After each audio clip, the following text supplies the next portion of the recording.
Hel- Hello, it's day number 327 of 365 days of awesome. Celebrate success through service. And we have LaChelle Adkins with us today, also known as America's Supermom. In a moment, you're going to hear about this and see a picture. Yes, it's pretty exciting. And this woman, besides being America's super mom, she is a woman that, if you notice right now, her hair has a tint of pink because she is honoring charities and she is honoring Breast Cancer Awareness Month. We need to really be talking about that this month because if you haven't, well, you know what? We'll talk about this because, welcome, Lachelle. And I, you know, before we start really talking, I want to say hello to someone. Hello, Okay. Helene. Helene is one of our chemo buddies for life, Oh, and she is a survivor of breast cancer. awesome. Hello, Yes, Helene. and she's one of my buddies, and Oh, and hello, chemo buddies for life. So oh. I thought how appropriate and what perfect timing here that we're recognizing your pink hair because you've been doing some fun stuff in Yes. regards to October. But let's go into America's Super Mom. Let's explain that a little bit, Lachelle. Awesome. Well, I was an only child. I had a half sister and a step brother, but I was raised as the only child at home. And I made up for that because I have 15 children. Me and my husband had 13 together, and then two of them are my stepchildren. So we rounded that out to 15. Yeah. They're And all single births, none adopted or anything like that. We had 11 natural, and then the last two, because I was over 40, were C section. now, how many years difference do we have in this? Let's see, the oldest is 29, and the baby is 5. So they're all like 18 to 20 months apart. Yeah. And you also have an education Mm-hmm. and I mean, Supermom is I can't even say that it's not even an appropriate term in my mind Oh, because you're I, so I mean sweet. truly here you are 13 plus 2. Mm-hmm. Okay, so Mm-hmm. 13 plus 2, and we're going to share an image right now, guys, to Okay. prove we're proving here's the family, and all the same husband and Right. all the same marriage. Okay, we're gonna prove that too. Because Yes.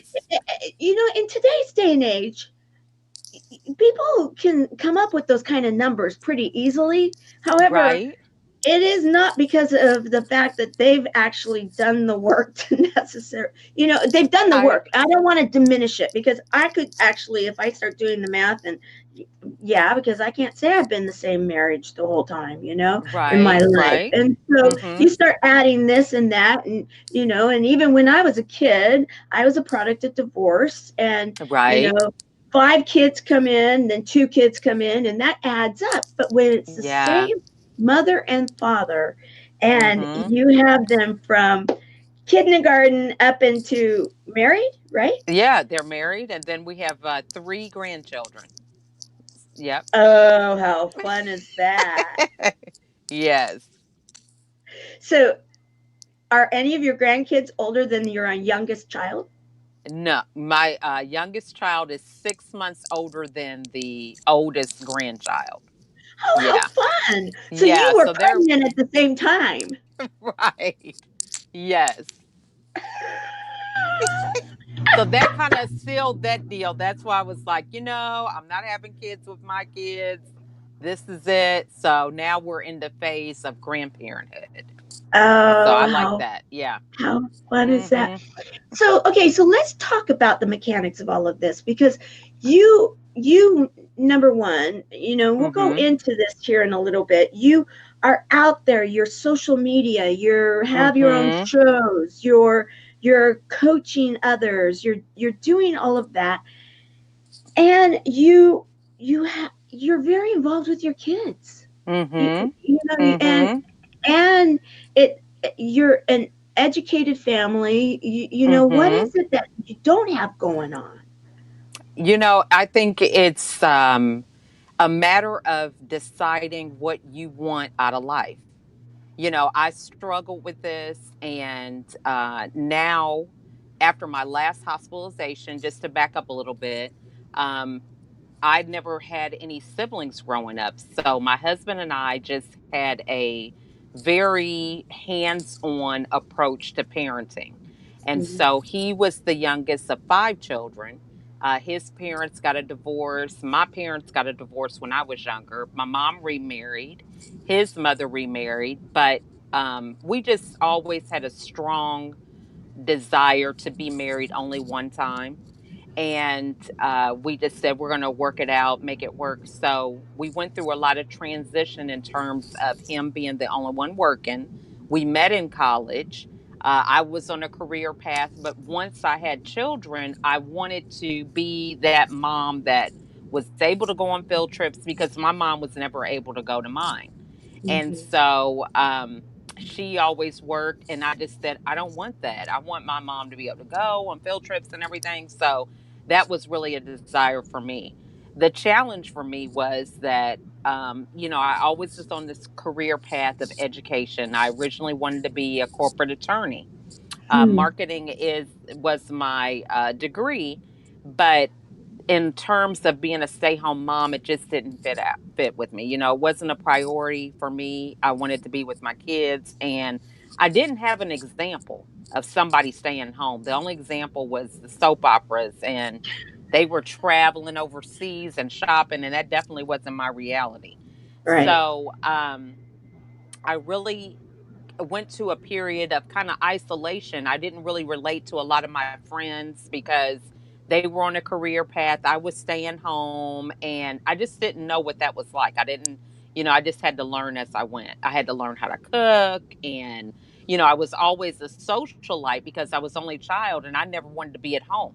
I always wanted to be with my friends and wherever anything was happening. So a lot of these skills I didn't have, and I had to learn them on top of dealing with being a mom and nursing and all these other things. So I really struggled with that. So I was hospitalized at different stages of my life 3 times for depression. And after my last hospitalization in 2016, that's when I began coaching because I realized what my triggers were. And I had just overcome it to completion. I was able to reframe my story, be able to empower other women. And so now that's really what my passion is. And I just know who I am. I had lost my voice on who I was, my identity.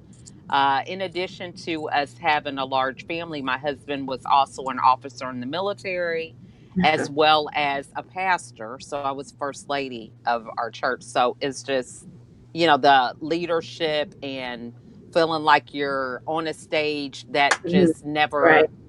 never went away. Yeah. What branch of the military? Army. So he was Army. National Guard and Army. Yeah. Hmm. Wow. Okay. Yeah. Okay. So, did you have to travel a lot, or I mean, were you relocated and duty stations? Actually, he was a reservist. So he Okay. always Oh, okay. had, I yeah, grew up in a Navy reservist home, and so I yeah. understand. I understand Mm-hmm. how that works. Okay. Yes, I so get he that. did Okay. get a full-time deployment, but he was fortunate where his deployment was here in Georgia, which is what brought us to Georgia now. He Okay. had to train at Fort Benning to get the troops ready during Desert Storm time to go Mm. overseas. He was infantry with that unit. And so that's our only experience with being full time. And that was like 2.5 years that we did a total thing of being in there active duty. Well, thank you for your family service because I coming from Southern California, as we were sharing, I was born and Mm-hmm. raised in San Diego County. And the Oh. Navy, of course, is a pretty standard thing there. And so, yes, our family was a reservist family, but I knew a lot of Mm-hmm. active duty families. And now, as an adult, I have family that has been active duty, and that anybody that's been in active duty, or let's even say first responders, both, Yeah. that it Yeah. is a family thing, and Mm-hmm. so that even adds more to your story, and a pastor on top of it, and you're the first Yeah. lady. Now, Yeah. is that a large No, we congregation? definitely have, yeah, we have a small congregation right now. No more than like 50 people. Still, It yeah, takes a long time to kind of grow, and just the whole concept of learning as you grow right, organically, really. right. You know, um it's a process. So, and then I think for me, I really went through a lot of what I thought a first lady was supposed to be, Uh-huh. and now that I'm done with that, it's like I'm just me Yeah. everywhere I go, and just really feel comfortable in my own skin. There's nothing like it. So, I just have a different outlook about it now, because it was very intimidating, Oh you know. yeah. Oh yeah. Mhm. And I mean, not to I I know a lot of people in different faiths. And Mhm. you can call it the first lady, you can call it the mother of the church, you can call it Right. the father of the church, because sometimes now it's the other side of the coin. Absolutely. Not to be gender biased in this at all. Yes. But it keeps the family feel. And whatever denomination you're talking about, that's what you're attempting to create, correct? Absolutely. Yes. Mhm.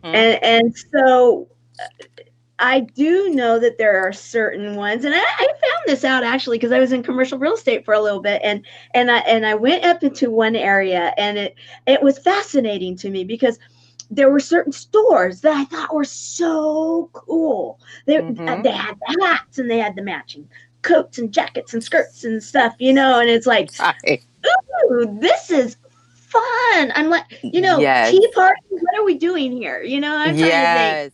Yes. And they were explaining to me in certain cultures and certain denominations that this is, and it was the men and the women, and I Right. mean, dressed to the nines. And I'm like, Yes.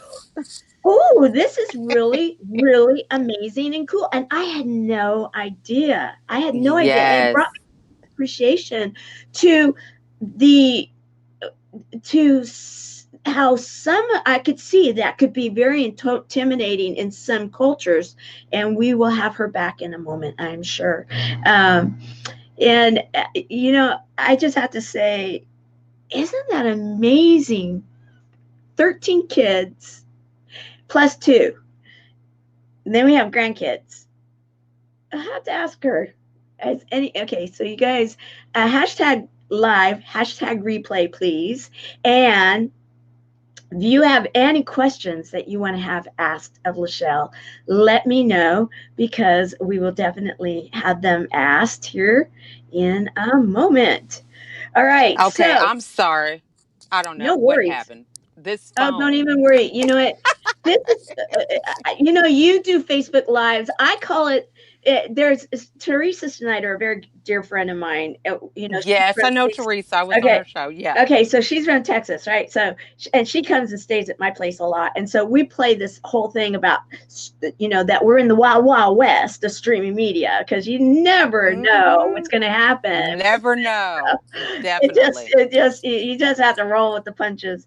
So, okay, so we were talking about the culture of, and I'm not trying to Yeah. lump some anything here, but I know what you mean. where I'm going with this, because I actually, for a while, in my career of life, Hmm. I was never in that spot. However, I went to I was a part of a community where there was that feel of the mother and the father, and then they took that Right. role very, very seriously.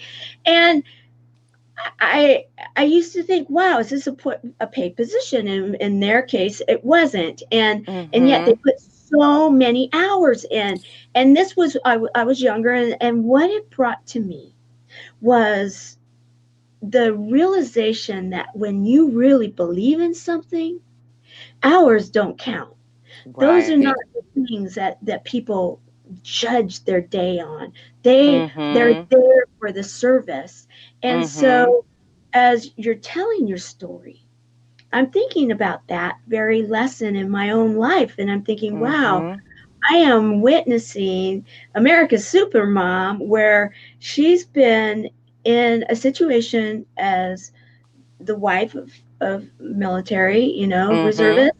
They still have responsibilities when they're in the reserves Right. to keep Right. that active duty status as being a reservist. And Mhm. then as a religious leader, as a pastor, Mhm. being the first lady, and then having your own business on top of the family. And Yeah. one of the things when I first learned about you that was so intriguing to me was the way you look at life. You look at it Mhm. through real glasses, yet you Mhm. choose to have a certain point of view or a way Mhm. of a certain, let's say, lens color, if you will. Right? Right. Right? Am I Right. getting that right? Why Yeah. don't you talk Yeah. about that? Yeah. I just feel like there are so many things that we are united on, but we always focus on the differences. For example, with religion, it's just something as simple as the culture of how you're supposed to dress as a pastor or first lady, and I really struggle with that because I was not quote unquote raised in the church. Okay. So, it's a journey for me of just finding my own way and being obedient to what I feel God has called me to be. But Okay. um, I think about all of us wear masks to some extent to cover up something. So it Mm, doesn't matter if your mask is green, red, purple, whatever, it's still trying to cover something up. So my platform really is just to help people remove the mask because one, everybody sees you have one on. And then the second thing is it's not helping you. It's hard to breathe. I was listening to a podcast one time and they said, eventually that air is trapped in there and you're not going to be able to breathe. It's going to suck the life out of you. Right. And right. so we have to be in a place to where people feel comfortable to remove that mask. And it's not about judging, because we all have a different story that we have to come to an awareness about. Hmm. If the story is serving you, then keep on with the story. But if it's not, then you have to kind of dig deeper and find out, well, why am I believing this story? Is it Hmm. something I believe? Did somebody tell me this? Because we can choose to change that story at any time. Is that why you decided to? I mean, you decided to do a 30-day program this last month, right? Mm-hmm. Mm-hmm. And Mm-hmm. as I was doing the studying on that, and I'm thinking, how amazing! And you would bring up different thoughts for a day, and Right. such, Mm-hmm. and you'd ask a question or give an example, and it's making a lot of sense now in removing that mask and being able to figure out what is because some people don't understand what's even under their mask because they've been wearing the mask for Right. so long, right? Absolutely. And the reason why I'm passionate about it is because I was that person. I was functionally depressed. So, if people were on the outside looking in, they're like, oh, she's at church, she's at the PTO meeting, she's at the officer's military function, and she's always got the right answers. And, how does she do it? That type of thing. Right. And now the pressure is off because I feel like I'm not getting attention for doing everything right. I'm getting attention for helping people be the better version of themselves. So I understand that I've taken my platform to share, to put the spotlight on other people and not on myself, I right? I love So that. Yes.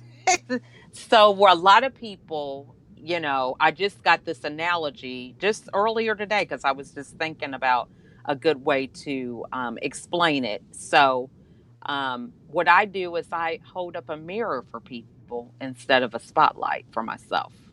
So the Mm. mirror helps us look inside of ourselves and recognize, one, we are beautiful the way we are, and our experiences don't have to determine our worth or value, because everybody has experiences. It's all in how we decide to frame that story. And Mhm. as you mature and recognize that you're not your story, right? You're your Right. own person, and whatever you decide you want to be, you can.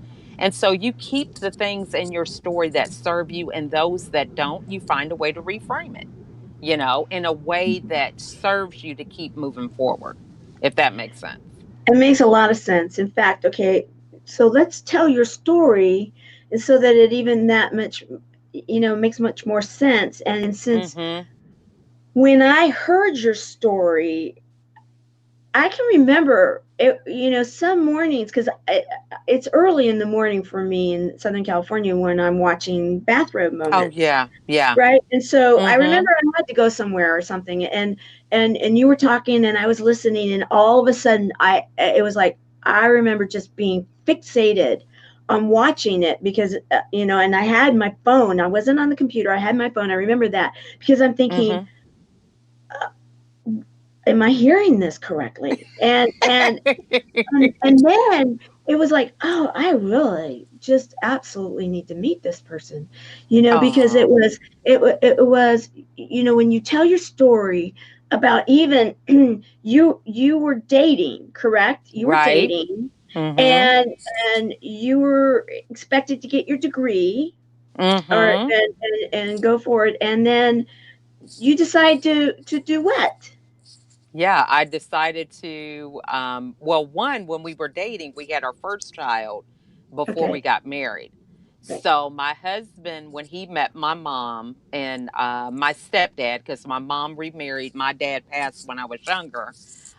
So I understand the dynamics of having a step parent and everything, which really I believe helped me in my journey with even being a step parent. That's another a whole other conversation that we could probably have also. But my mom had this aspiration for me to be the successful business person because that's what I desired. And so when she met my husband, when we were dating at the time, he already had a son. So that was like strike one, you know what I mean? This is not happening.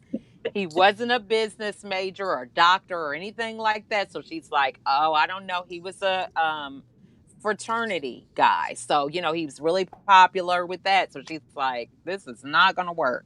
Mhm. So, she was supportive of us, in a relationship. We had decided before we had our daughter that we wanted to get married. So we told her at that time, and she's looking at his credentials and stuff. She's like, he's not even marriage material. That's pretty much how it came down to it. And, we kind of struggled within our relationship, because he felt, that she really had mixed emotions about him.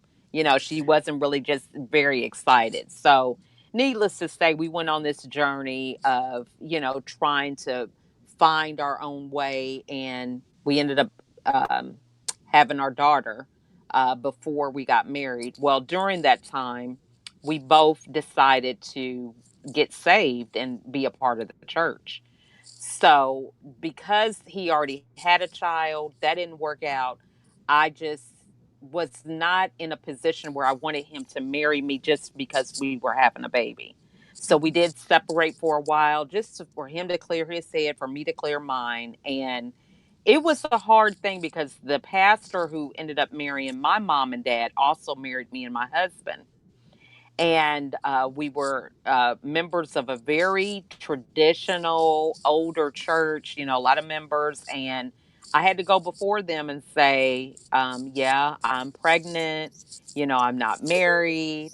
Wow. And just to do this, underneath that scrutiny, it was a hard thing, but it really prepared me, I think, for the where I'm at today, because Yeah. Yeah. having a large family and really being able to speak up about my weaknesses and not seek that validation from other people. It took me a while because again, I was a marketing major, so we've got the business side of always looking your best and selling the deal and closing it, and this particular format of doing things. And where I'm at now is like so left field from that. It's like following my heart, and I really don't care what people think. It's not about being politically correct or, saying the right thing, doing the right thing. It's about just being authentic, because that's just the problem. People are walking around trying to follow a formula that is not working for anybody. You know what I Right. mean? That's just like, if we really sit down and examine, there's some things that just aren't working, but we're still just doing the same thing because it's what we've been taught to do, if that makes sense. It does. It does. In fact, what I'm hearing you say right now is that the experiences of life, Mm-hmm. your life, and we'll keep going through it, but those Mm-hmm. experiences are now those are what you're drawing on, more of the core of someone's heart and soul, and that's what is helping you in your role as first lady, Yeah. instead of, if you will, the outward. It's not the outward. It's not like that shop that I had a great time in, because that's the Right. outward. You're talking about what is in the core of a person, and that we are all real.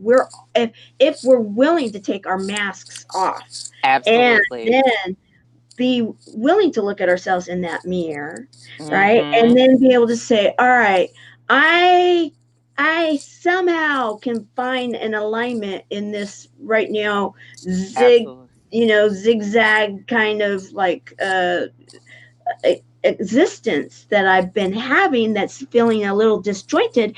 And you can relate to that too, because of the fact that when you were going through growing the family and all of Mm-hmm. the life, you, Mm-hmm. like you said, you had to be hospitalized, and you're open about it. Mm-hmm. And that's not an uncommon thing, but not everybody is open about it. Right. Is that part of what you experienced because of the younger you, when you had to get in front of the church and talk about this, or is this something now, the more established and a little wiser LaChelle is saying, okay, I'm now going to live the full book. I'm not going to just have the chapters. I'm not going to take this chapter Right. out and put it over here and then put that one over there and then not have them be the full book, because it's easy to do that also, right?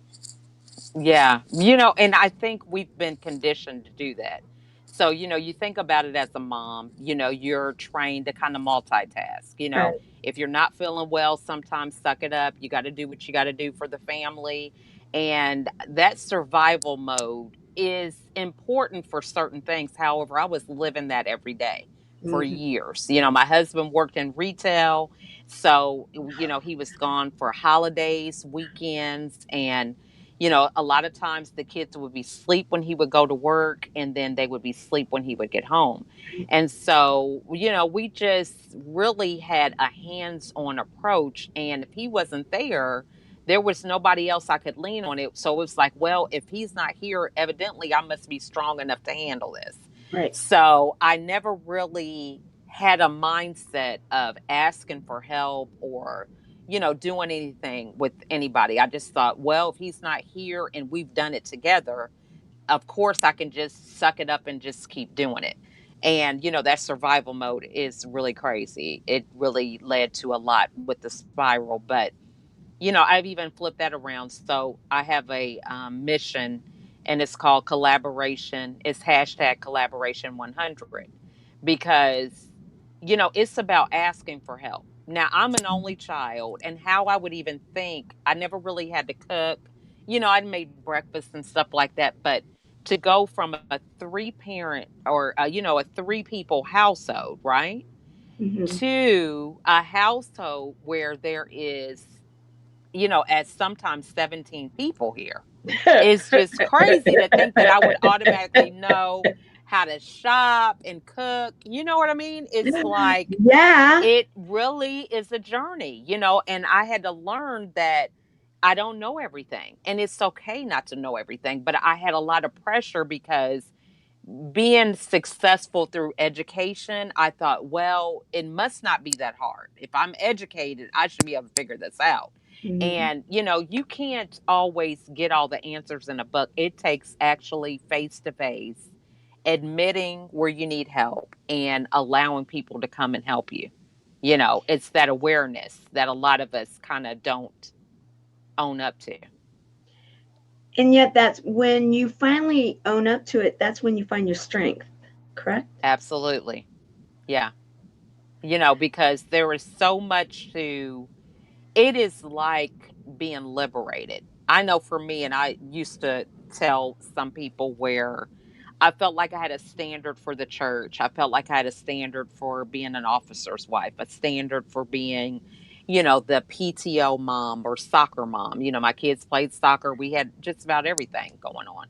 And I felt like it was like I had to have a handbook for each different thing. I was like, always figuring out I couldn't really relax. I felt like I had to always be on stage. And it just was really a bad place to be, just feeling like I can't be myself. I can't say what I really feel. I have to always be an example. And now that I have a different approach, it's like, you know what?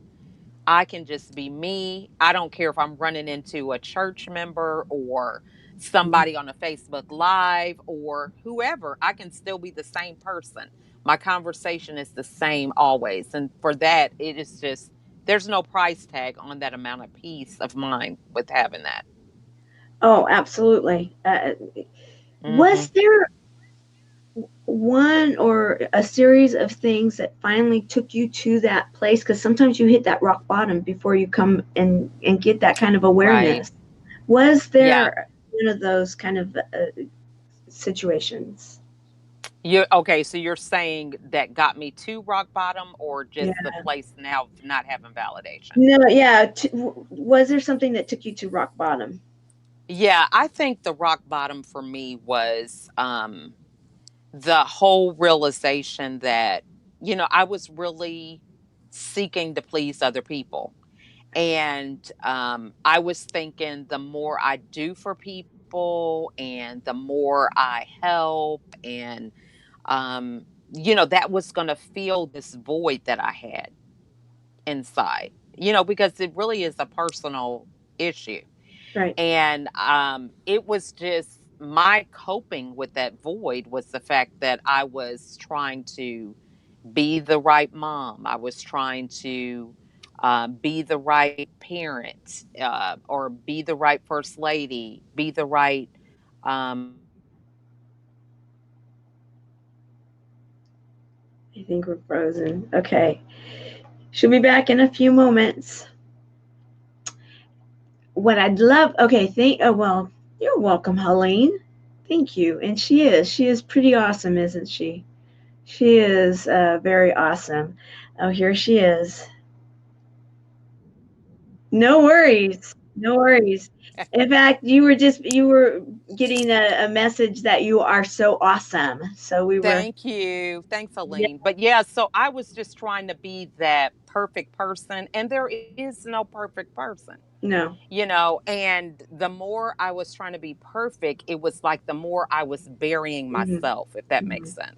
Absolutely. So it was like something in me wasn't good enough. So I was trying to bury it, and I was trying to put this other persona or personality up front. And it wasn't even genuine. It was not authentic. You know Hmm. what I mean? Yeah. And just having that battle with myself was really what took me to rock bottom, because no matter what I could do, it was like I was creating this wall that I was thinking I was protecting myself with, but I was putting myself in a cage. It's really kind of crazy how that paradox takes place. So now that you're out there educating about this, you're helping people to Mm-hmm. find themselves, take off their masks, be able to say, okay, this is the real me. Now Mm-hmm. find within the real me, you can always be working to find the better real you. Right. And what you're and not the fake better, but like that genuine Right. homegrown. This is the authentic, as you were saying, the authentic. Right. This is the authentic Tamara. Who is it that you work with? I mean, of course, you work with your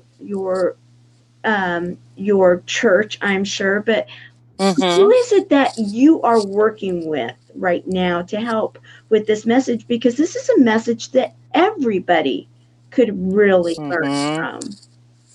Absolutely. My main source of strength is through my connections and through LinkedIn and Facebook. Because every week when I do a Facebook Live, it's an opportunity to learn something new to kind of grow, and it's like they give me a lesson to implement and just that urgency about today is the day. Don't wait till tomorrow. You can do this today. You can get off this Facebook Live and you can, write down 3 things you're grateful for, whatever. So that's one thing. Another aspect is, I do have a coach, Camelita Nuttall, give her a shout out. And she helps me keep everything in perspective with my business. So, I think one of the things with coaching is it helps you compartmentalize some things in your life. So, we have this idea that, yeah, we can multitask and everything like that. And I'm not saying that there are times when you're forced to have to do that. But in order for you to be the best version of yourself, you have to strategize. It doesn't make sense if I'm McDonald's to go compete with, a bowling alley, for some stuff. You know what I mean? I got to stay within my industry. I have to be with, get the best information that's going to serve me in order for me to deal with my client base. So, when it comes to business, it's the same thing. Like I had a health coach on last night, and the mindset of, if you have some issues with your health, get a coach, somebody that's going to propel you forward and not put up with those excuses. So, sometimes you may have to have more than one coach for a season, in order for you to kind of get the basics down, to learn the uh, tools and that you need in order for you to be the best version of yourself, and then you can gradually let them go. So for me, I say, there's nothing wrong with having crutches or dealing with a wheelchair or whatever until you're strong enough to walk on your own. So we have to kind of have that mindset of recognizing that you're investing in yourself because you're able to kind of look at these things and begin to prioritize and recognize that they are just extensions of you, but they don't represent who you are. So I guess the best thing for me was I always went into this depression if my kids didn't do good in school or something. It's all about me. I'm like, Right. oh, I can't Right. believe It's it. back You to know what I you. mean? And it's Right. like this, Yeah. my child is the one that's getting the bad grade. I mean, what about them? I don't have anything to give them because I'm so busy. Oh, what kind of mom am I? And all this stuff. And now it's like, okay, I can really look at the situation. Okay, you're struggling in this. Do you need a tutor? Mhm. What do you think the problem areas are? We can strategize for them to overcome their obstacle, not for it to be mine. You see what I mean? Yeah, yeah, yeah. It's kind of like your meme here, or your post, Mm-hmm. innovate, and it's like the word of the week, innovate. And Right. as you're talking about that, I'm thinking, okay, yes, all right, let's look at this. Let's look at what the issue is. And let's Mm-hmm. be real about it. Right. No mask, right? Okay. And Yeah. if everything is cattywampus, okay, we can Mm-hmm. then figure it out. Let's get pen and paper, and let's start Right. working on the plan and being Absolutely. real about it. Mm-hmm. Yeah, Yeah. yeah, okay. And then that's the beginning because, a lot of people, when you're having obstacles, you just feel like there's no hope. You're Right, stuck there in that obstacle. It's like it's never going to get better. People tell you, oh, this will pass. We go through that when we lose a loved one. Or in this case, people who are diagnosed with a terminal disease. right, It's always the negativity, it's always getting stuck in where you're at. And, we have to learn how to cope with these blows, but not let them define us, right, because, right, you know what I mean? We have to keep moving. Mm-hmm. right. The mindset and that moving, yeah, moving closer to your dreams. And it's like Yeah. within my community, I mean, we look at things straight on, however, Mm-hmm. we don't lose our humor, hope, and heart. Right. It's a matter of there's that balance that some Yes. people just don't understand, that things can be balanced when they seem like they're so off. Okay, yeah, Right. you're diagnosed with a disease. That's completely off, right? That's life is Right. just completely not normal any longer. What's normal? And so it's a matter then of the mindset. It's a matter of the innovation. It's a matter of saying, all right, I had issues with depression. I was Mm-hmm. overlooking myself and putting a mask on to be what others Right. thought wanted me to be. And then you start realizing that, wait a minute, they they didn't care, or if they did, you now don't care. It's like, uh, Right. right? It's like, okay, let's Yeah. just get real with this, because there, life is too short to be Yes. worrying about some of that, right? Mm-hmm. And the things that a lot of times I've learned, the things that I was worried about, nobody even thought about. Right. You know, Yeah. you know, Yeah. have you ever Yeah. you spoke somewhere and probably like, you're going up on stage to get your award Mhm. and you're focusing on one thing and then you go and tell your friend or something. They're like, oh, I didn't even notice that. Or what did you mean? What were you talking about? When did that happen? So Yeah. it's like we're focused on something that they're like not even thinking about it, Oh, I you know? know. I So, know. I find that humorous too, because a long time ago when I first started speaking, you know, and you almost want to apologize for saying the wrong thing. It's like no one knows, yeah, but it's like, okay, get over it. No one understands it, and and sometimes we can be our no own. sound. Pardon? Oh, no sound. You don't have any sound? No sound. Oh, I don't understand what's going on.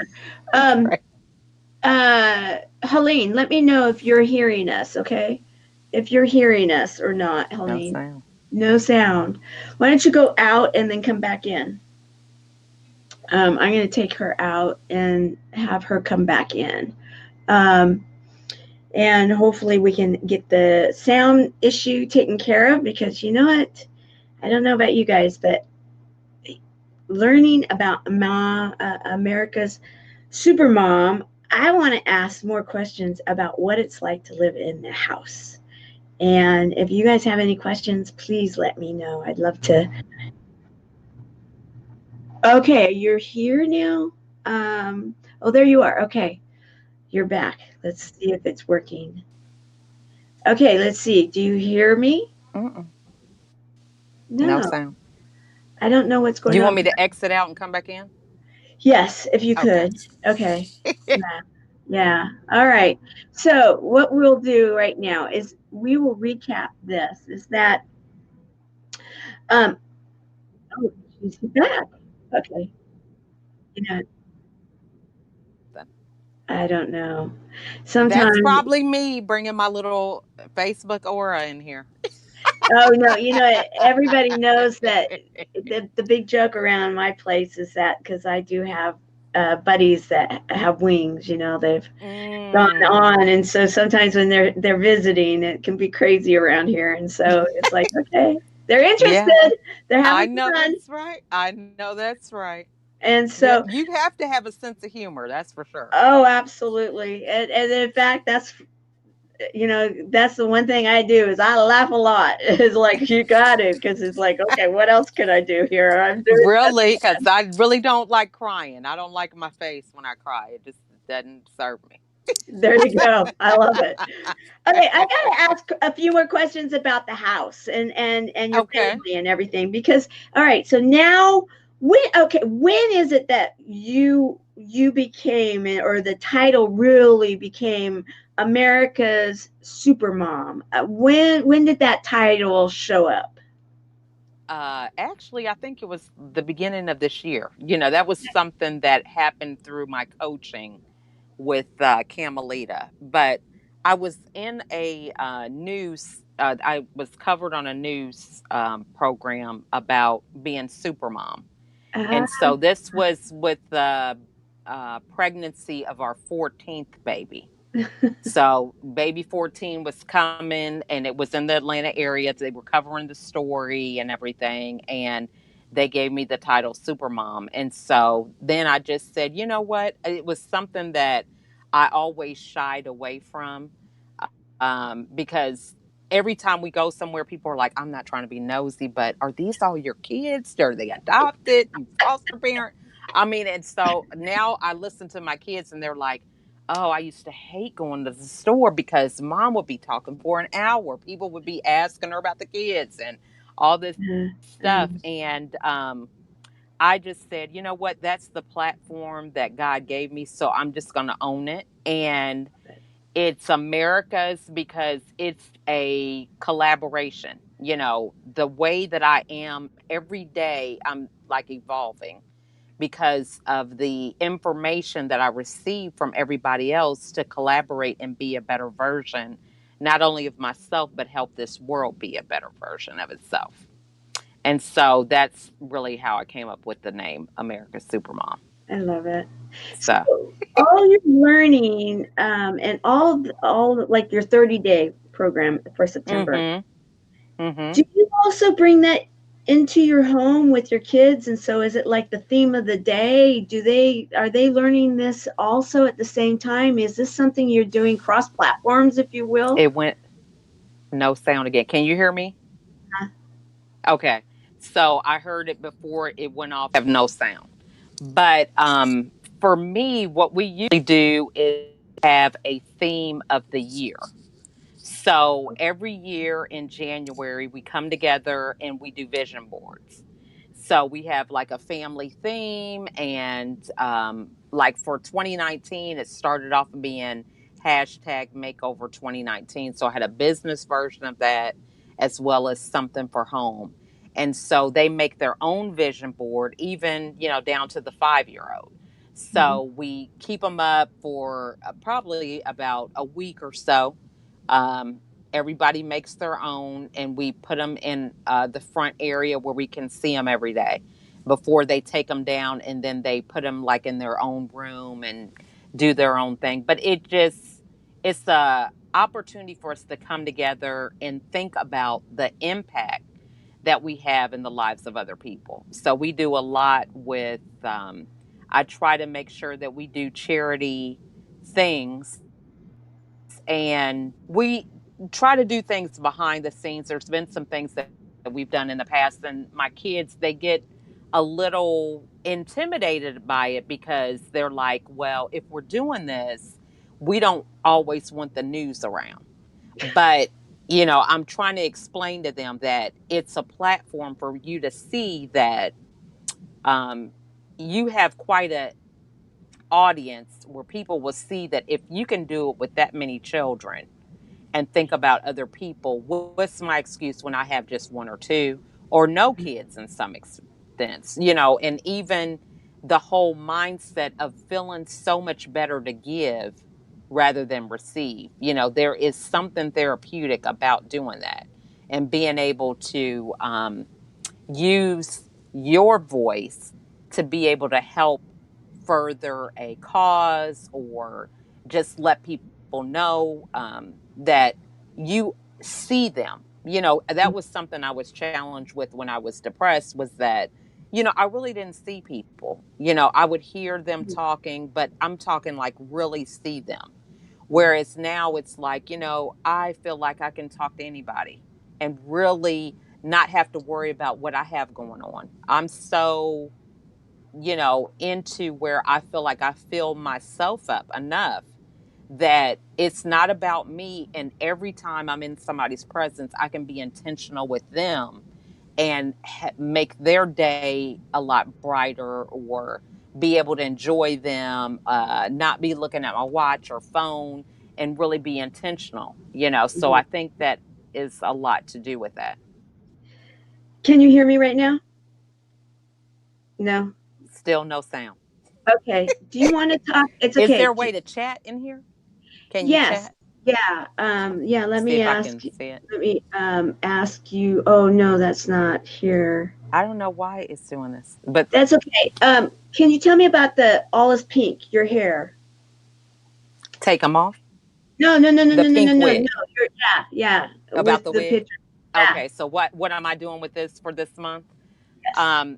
Well, I just, this is one of the things that is really uncomfortable for me, to wear a wig, because one of the things that I went through my own depression was, there was a period where I would get my hair relaxed, I wore it straight, and shortly after my last hospitalization, I got all my hair cut off, and I just started having a natural look.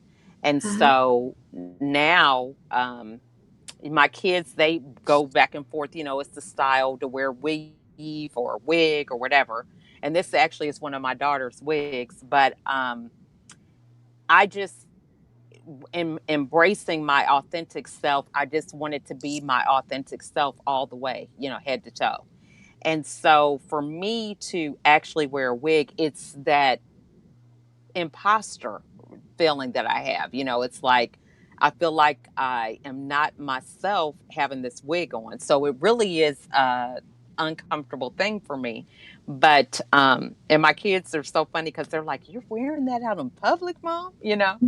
But I chose this because it reminds me every time I wear it that if I'm feeling uncomfortable, think about people who are dealing with cancer.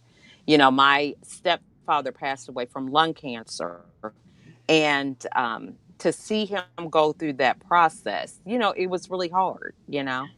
And there's so many things that go on behind the scenes. Everybody, we talk about it, but to actually see someone experience it, to go through chemo, and just their whole, they still have a desire to live, but their body just being breaking down. And I said, you know what, there is, for me to wear a wig for 31 days is not that big of a deal, because this is nothing compared to what people have to deal with being really uncomfortable. And also, it just, I'm so intimidated by it. So every time I see somebody, I'm just thinking, oh, they're looking at me with this wig. And so I say, hey, it's breast cancer month. Are Right. you being healthy? So it really is working, because I'm so intimidated by it that I don't miss a person who's looking at me. If I catch eye contact with somebody, I'm telling them, hey, it's breast cancer. So it's really, it's getting me out of another form of my comfort zone, and really being able to impact the lives of other people, I think, in just a small way. Well, Yeah. can you hear me yet? You're not Still hearing me, can't are hear you? you. I don't know Okay. what it is. So That's you're asking about the cover photo? Yeah. So the theme for the month is all things pink. And just making sure that you use your voice to, not only if it's cancer or anything, it's small things you can do. You can wear pink, you can get a scarf, or, I really like the whole thing of being able to kind of emulate what someone is experiencing. Because, there's a lot of cancer survivors or people who are dealing with it that have to wear wigs, right?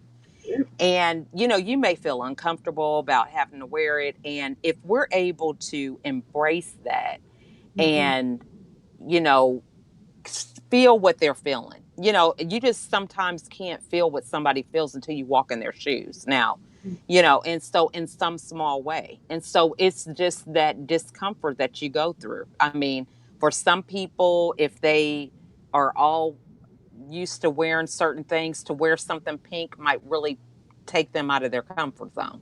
Mm-hmm. So it's about kind of getting out of that uncomfortable place, or getting into that uncomfortable place, but for a reason where you can use your voice to understand what other people are experiencing and really kind of have a different compassion and level of understanding. So I had a interview.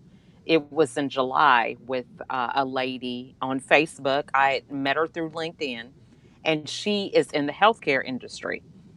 And so her platform was having better communication with the healthcare providers and patients. And that actual episode got like 5,000 views. And it was because she was able to have empathy on the patients because she was a patient. Right. So a lot of her mindset shifted when she became a patient, and she shared that, transparent experience. And I think that's why a lot of people resonated with that story, because once you experience some form of that situation yourself, you're really not going to understand. Right. And so we could say, we're praying for you and all these different things, but to really take a minute and choose to be uncomfortable to help understand how somebody else is feeling, because once you go through that, you have a greater appreciation and you can recognize their strength. Because I may be worried about, oh, people are looking at me with this wig, but just think about the other feelings that go along with that, if it's a health scare Oh, or yeah. different things that are going on, just that mindset. Yes. So what I'm going to say, and maybe you can watch this later and hear it, is that I appreciate what you're doing because of the community that I represent. The community is one that we face cancer. We deal with cancer, and I love what you were just sharing about wearing the wig, and it doing that for 31 days. You can do that for 31 days to get that message out there that people, women, men sometimes would end up with breast cancer too. I am a breast cancer survivor, and I concur in the fact that you need to go get those mammograms because I was late in getting mine, and I'm lucky that I got it when I did because it was by the hair of my chinny chin chin that I ended up being okay. I was over 50 years old when I went and had my first mammogram. And within a very short period of time of going and getting it, I got that call saying, you need to come back. And it was 5 years ago that I had chemotherapy in a chemotherapy room, and I met my buddy, and that's what started Chemo Buddies for Life. And you're right, LaChelle, and I'm so grateful that you're doing this. Is because I I am a survivor because I did go get a mammogram. I finally did, and if I hadn't, I would not be here.